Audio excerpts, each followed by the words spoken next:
మనకేంటి లాభం? ఏకాంత ప్రార్థన చేస్తే మనకేంటంటే ఆయనకు మన సాక్షులుగా ప్రభు మనల్ని నిలబెడతాడు. ఎలా నిలబెడతాడు?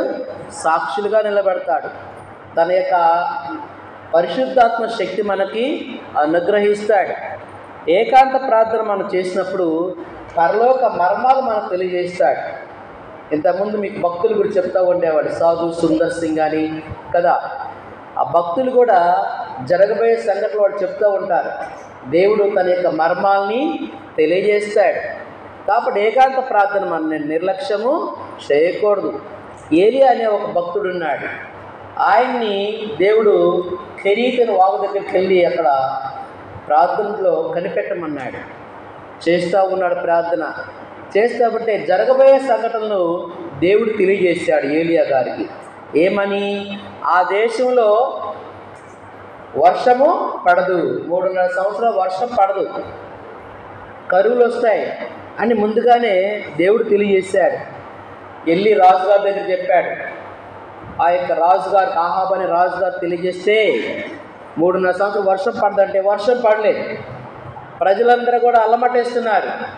మరలా ఆసక్తి కలిగి ప్రార్థన చేస్తే దేవుడు వర్షాన్ని పంపించాడు. దేవుడు స్తోత్రం చెప్పండి. హల్లెలూయా. ఎలాంటి కార్యాలు చేస్తాడు దేవుడు? నువ్వు ప్రార్థన చేస్తే దేవుడు నీ కుటుంబంలో క్షేమం అనుగ్రహిస్తాడు. నువ్వు ప్రార్థన చేసిన నీ బిడ్డల యొక్క భవిష్యత్తుని ఆయన చూస్తాడు. నువ్వు ప్రార్థన చేసినప్పుడు నీకు అన్ని విషయాల్లో కూడా దేవుడు తన కాపుదల అనుగ్రహిస్తాడు. కాబట్టి మనం ఏకాంత ప్రార్థన అనేది చాలా ముఖ్యం. మనము ఎప్పుడు కూడా ప్రార్థన చేస్తూ ఉండాలి. ప్రార్థన చేసినప్పుడు జయం అనుగ్రహిస్తాడు. ఏమిస్తాడు ప్రభు? జయమిస్తాడు. యేసయ్య కూడా ప్రార్థన చేశాడు కదా. యేసయ్య ఏం చేశాడు? 5 రొట్టెలు 2 చేపలు 5,000 మంది పంచిన తర్వాత ఎన్ని గంపలు మిగిలాయి? ఇంకా 12 గంపలు మిగిలాయి. తర్వాత మీ శిష్యులు మీరు పదండి అని చెప్పేసి యేసయ్య ఏం చేశాడంటే ఆ కొండ ప్రాంతానికి వెళ్ళేసి ఏకాంతంగా దేవుడి సన్నిధిలో గడుపుతూ ఉన్నాడు, తండ్రితో గడుపుతూ ఉన్నాడు. దేవుడి స్తోత్రం చెప్పండి. హల్లెలూయా. దేవాది దేవుడే, రాజాతి రాజు యేసయ్యే ఏకాంత ప్రార్థన చేస్తున్నాడంటే నువ్వెంత నేనెంత? అవును కదా. ఇక మనం ఎంత జాగ్రత్తగా ప్రార్థన చేయాలి? దేవుడే, ఆయన దేవుడి ప్రార్థన చేస్తున్నాడు. 12 సంవత్సరాల వరకు ఆయన బైబిల్లో యొక్క చరిత్ర లిఖించబడింది యేసయ్యది. 12 నుంచి 30 సంవత్సరాల వరకు ఆయన యొక్క చరిత్ర లేదు. కానీ ఆ సమయం అంతా కూడా దేవునిలో కనిపెట్టాడు. ప్రభు ఏకాంతంగా ప్రార్థన చేసి మరి 3.5 సంవత్సరాలు సేవ చేశారు కదా ప్రభు. ఎన్ని అద్భుత కార్యాలు చేశారు ప్రభు. కుంటి వాళ్ళకి కాళ్ళు ఇచ్చాడు, గుడ్డి వాళ్ళకి కనులు ఇచ్చాడు, చనిపోయిన వారిని తిరిగి లేపాడు, దేవుడి సువార్త పేదలకి ప్రకటించాడు. అంతేకాకుండా నీ కోసం నా కోసం కల్వరి శిలువ తన ప్రాణాన్ని పెట్టి మరణాన్ని జయించి తిరిగి లేచాడు. దేవుడి స్తోత్రం చెప్పండి. హల్లెలూయా. ఇదంతా ఎలాగా జరిగింది? ఏకాంత ప్రార్థన. ఏంటమ్మది?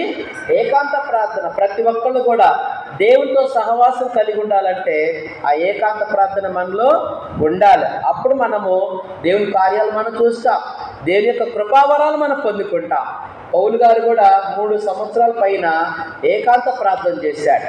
కాబట్టి నేను వచ్చినప్పుడు ఏకాంత ప్రార్థనలో నువ్వు గడిపావా, దేవునితో సహవాసం కలిగి ఉన్నావా అని అడిగినప్పుడు మేము ప్రార్థన చేస్తున్నామయ్యా అని మీరు సమాధానం చెప్పగలిగి ఉండాలి. ఓకేనా? సో కాబట్టి ప్రార్థన ఎవరు నిర్లక్ష్యము చేయకూడదు. ఒక పాట కూడా పాడదాము.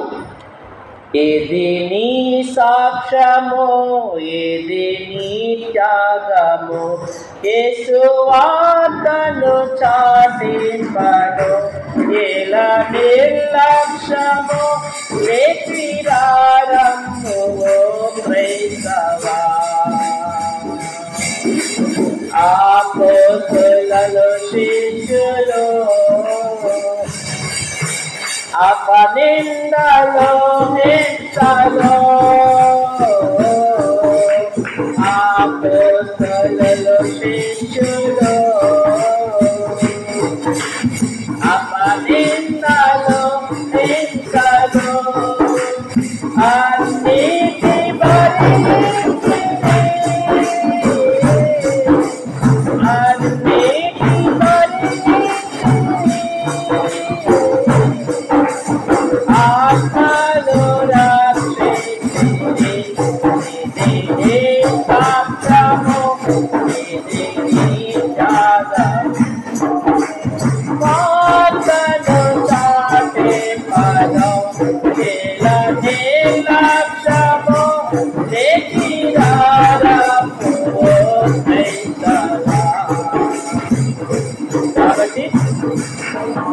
దేవుని సాక్ష్యం, దేవునికి మనం సాక్షులుగా ఉండాలంటే ఏకాంత ప్రార్థన ఇట్స్ వెరీ వెరీ ఇంపార్టెంట్, చాలా ముఖ్యం.